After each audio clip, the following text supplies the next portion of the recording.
Pinangunahan ni Pangasinan Governor Amado Espino Jr. ang pagpapasinaya ng bus monument ni dating Lingayen Mayor Mariano Versosa Sr.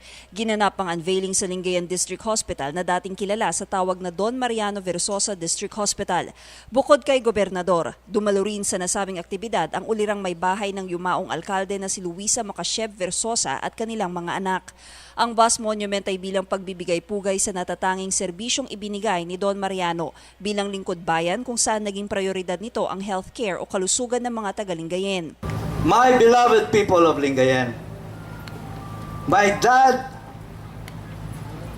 loved you beyond your wildest imagination.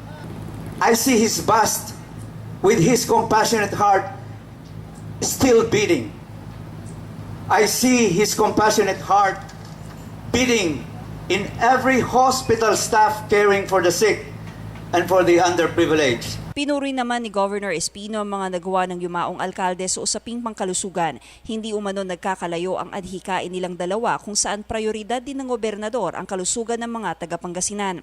Sa katunayan, malaking tulong sa mga maralita ang point of care program ng kanyang administrasyon. Kumon karuan may paliwawa yun sikara, yan talagang maira-pira, untuli lang matira government hospitals tayo, automatic insure irang tampol na PhilHealth naman. At sa kasantingan tutan, no balance payments na tawagan da. Sa labeto ni Baga, ang kapong balot sa bayaran na pasyente tayo yung mahirap.